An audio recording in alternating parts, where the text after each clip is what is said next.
Hello students, आज की इस वीडियो में हम हल करेंगे प्रश्नावली 3.3 का क्वेश्चन 2 का सेकंड पार्ट। क्वेश्चन 2 हमें दिया गया है, गुणनखंड विधि द्वारा निम्न समीकरणों को हल कीजिए। और जो हमें समीकरण दी गई है दूसरे पार्ट में वो है नो एक्स स्क्वायर माइनस के 3x माइनस 2 बराबर 0।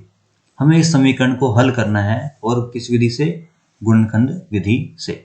तो देखिए, समीकरण को हल करना क्या होता है। किसी भी द्विघात समीकरण के मूल ज्ञात करने की प्रक्रिया को उस समीकरण को हल करना कहते हैं। अर्थात हमें इस समीकरण के क्या ज्ञात करने हैं? मूल ज्ञात करने हैं। हमें इस समीकरण के मूल ज्ञात करने हैं।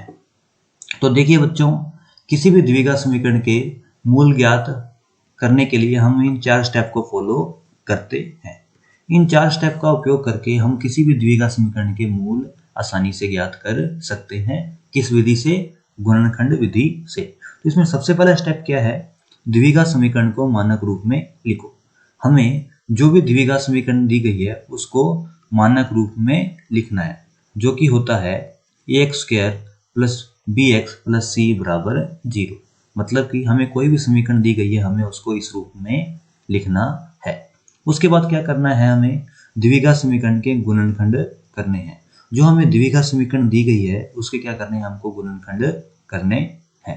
ये किस प्रकार करेंगे ये आगे मैं आपको वीडियो में बताऊंगा। इसके बाद जो हमने गुणनखंड किए हैं उस गुणनखंड को क्या करना है? प्रत्येक गुणनखंड को क्या करना है? 0 के बराबर रखना है। और उसके बाद अंत में जो स्टेप है हमारा वो क्या है? उस गुणनखंड में जो हमें समीकरण प्राप्त होगी उससे क्या है? x का मान ज्ञात कर लेना है। तो देखिए बच्चों, हम स्टार्ट करते हैं। सबसे पहले हम हमारे पहले स्टेप से स्टार्ट करते हैं, जो कि द्विघात समीकरण को मानक रूप में लिखो। हमारा जो सबसे पहला स्टेप है वो है द्विघात समीकरण को मानक रूप में लिखो। हमें जो समीकरण दी गई है वो है नो एक्स स्क्वायर माइनस में 3x माइनस में 2 बराबर 0। इसको हमें मानक रूप में लिखना है। और हमको पता है कि जो द्विघात समीकरण है उसका मानक रूप होता है a स्क्वायर प्लस में bx प्लस c बराबर 0। और यहाँ हम देख सकते हैं कि जो हमें समीकरण दी है वो इसी रूप की है। No x square minus 3x minus 2 जो समीकरण है वो मानक रूप में ही है, तो हमें इसे आगे परिवर्तित करने की जरूरत नहीं है। ये पहले से ही हमें मानक रूप में है। तो जो हमारा पहला स्टेप है वो पूरा हो गया। अब हम बात करते हैं हमारे दूसरे स्टेप की, जो कि है द्विघात समीकरण के गुणनखंड करो। हमें जो समीकरण हमने मानक रूप में लिखी है उसके क्या करने हैं? गुणनखंड करने हैं। हमें जो समीकरण प्राप्त हुई है वो है नो एक्स स्क्वायर माइनस में 3x माइनस में 2 बराबर 0। और हमें इस द्विघात समीकरण के गुणनखंड करने हैं। तो देखिए, जब हम किसी भी द्विघात समीकरण के गुणनखंड करते हैं तो उसमें क्या करते हैं? सबसे पहले जो ये मध्य पद है, हमारा मध्य पद क्या है? माइनस का 3x। इसको ऐसे दो टुकड़ों में विभाजित करते हैं p और q, ताकि इन दोनों टुकड़ों का जो योग है p और q, इन टुकड़ों का जो योग है वो तो किसके बराबर आ जाना चाहिए? माइनस के 3x के बराबर, मतलब कि इसी के बराबर। और इन दोनों टुकड़ों का जो गुणा है वो किसके बराबर आ जाना चाहिए? जो आपका पहला पद है और तीसरा पद है। पहला पद है हमारा यहाँ पे नो एक्स स्क्वायर, और जो हमारा तीसरा पद है वो है माइनस का 2। देखिए, यहाँ पे आपको जो चिन्ह है उसका भी ध्यान रखना है। ये पूरी राशि लिखनी है चिन्ह के साथ। यहाँ पे देखो नो एक्स स्क्वायर है और यहाँ पे माइनस का 2, तो इन दोनों के गुणनफल के बराबर होना चाहिए, जो कि है माइनस का 18x स्क्वायर। तो क्या करना है? गुणनखंड करने के लिए सबसे पहले क्या करना है? हमें जो ये मध्य पद है इसको ऐसे दो टुकड़ों p और q में विभाजित करना है, ताकि जो p प्लस q है वो माइनस 3x होना चाहिए और p इंटू क्यू होना चाहिए माइनस का 18x स्क्वायर। तो देखिए, माइनस के 3x को मैं कैसे लिख सकता हूँ? मैं लिख सकता हूँ माइनस का 6x और प्लस का 3x।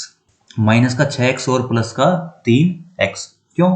क्योंकि अगर मैं माइनस का 6x और 3x का योग करूं तो मुझे प्राप्त होगा माइनस का 3x, क्योंकि 6x माइनस में अगर 3x जोड़ेंगे तो माइनस का 3x प्राप्त होगा। इसी तरह जब मैं माइनस के 6x में 3x का गुणा करूंगा तो मुझे माइनस का 18x स्क्वायर प्राप्त होगा। तो मुझे क्या करना है? माइनस 3x को मैंने टुकड़ों में विभाजित किया, किन किन में? माइनस का 6x और प्लस का 3x। तो देखो बच्चों, हमने टुकड़ों में विभाजित कर दिया किसको, माइनस के 3x को, किसमें, माइनस के 6x में और प्लस के 3x में, -2 बराबर 0। उसके बाद गुणनखंड करने के लिए जो अगला स्टेप है वो क्या है कि इन दो पदों में से पहले दो पद और बाद के दो पद, जो कॉमन चीज आ रही है, जो इन दोनों में उभयनिष्ठ है, उसको क्या करना है, हमको बाहर निकाल लेना है। तो आप यहाँ पे देख सकते हैं, यहाँ पे 3x कॉमन है और यहाँ पे भी 3x कॉमन है, क्योंकि 3x है, इन दोनों में कॉमन आ रहा है। तो उसको क्या करना है, हमको बाहर निकाल लेना है। हमने 3x कॉमन निकाला तो देखिए यहाँ पे क्या बचा, 3x। इसी तरह जब हम यहाँ से 3x कॉमन निकालेंगे तो बचेगा हमारे पास माइनस का 2। इसी तरह बाकी के दो पदों में देखोगे आप, कुछ कॉमन नहीं आ रहा है, अर्थात सिर्फ एक ही कॉमन आ रहा है। तो हमने एक को कॉमन ले लिया तो बचा बाद में 3x माइनस में 2 बराबर 0। देखिए अब इन पदों में 3x माइनस 2 यहाँ पे भी है, 3x माइनस 2 यहाँ पे भी है। तो हम क्या करते हैं, इसको कॉमन ले लेते हैं, 3x माइनस 2 और बाकी जो बचा 3x प्लस 1, इसको लिख लेते हैं, 3x प्लस 1 बराबर 0। तो देखिए हमने यहाँ पे ये जो हमारी समीकरण है इसके क्या है, गुणनखंड कर दिए। तो इस प्रकार जो हमारा दूसरा स्टेप है वो भी पूरा हो गया। अब हमें क्या करना है, इसका तीसरा स्टेप फॉलो करना है, जो कि है प्रत्येक गुणनखंड को 0 के बराबर रखो। हमें जो गुणनखंड किए वो हमें प्राप्त हुए 3x माइनस 2, 3x प्लस 1 बराबर 0। अब हमें क्या करना है, इन प्रत्येक गुणनखंड को 0 के बराबर रखना है। तो हम इसको रख देते हैं, 3x माइनस में 2 बराबर 0, और जो हमारा दूसरा गुणनखंड है वो है 3x प्लस 1 बराबर 0। हमने क्या किया, इन दोनों गुणनखंड को 0 के बराबर रख दिया। तो हमारा जो तीसरा स्टेप है वो भी पूरा हो गया। इसके बाद क्या करना है, हमें चौथा स्टेप पूरा करना है, मतलब कि x का मान ज्ञात करना है। किन दो समीकरण से, इन दोनों समीकरणों से। तो हम मान ज्ञात करते हैं। पहली समीकरण हमारी 3x माइनस 2 बराबर 0। इससे जब हम x का मान ज्ञात करेंगे तो हमें मान प्राप्त होगा 2/3। इसी तरह जब हम दूसरे समीकरण 3x प्लस 1 बराबर 0 से मान ज्ञात करेंगे तो हमें x का मान प्राप्त होगा माइनस में 1/3। तो जो हमें ये मान प्राप्त हुए यही क्या है, द्विघात समीकरण के मूल कहलाते हैं। तो x बराबर 2/3 व माइनस 1/3 इस समीकरण के मूल है, अर्थात यही इस समीकरण के हल हैं। तो देखो बच्चों, आज की इस वीडियो में हमने प्रश्नावली 3.3 का क्वेश्चन दूसरे का सेकंड पार्ट हल किया। अगर आपको इस क्वेश्चन में कुछ समझ में नहीं आया है तो आप कमेंट में हमें बता सकते हैं, हम आपकी जो समस्या है उसको दूर करने का पूरा प्रयास करेंगे। और बच्चों, अगर आपको ये वीडियो अच्छी लगी हो तो इस वीडियो को लाइक कर दीजिए। ऐसे ही ढेर सारी एजुकेशन वीडियो के लिए हमारे चैनल को सब्सक्राइब कर दीजिए और नोटिफिकेशन बेल आइकन को दबा दीजिए। ये वीडियो देखने के लिए धन्यवाद। मिलते हैं अगली वीडियो में।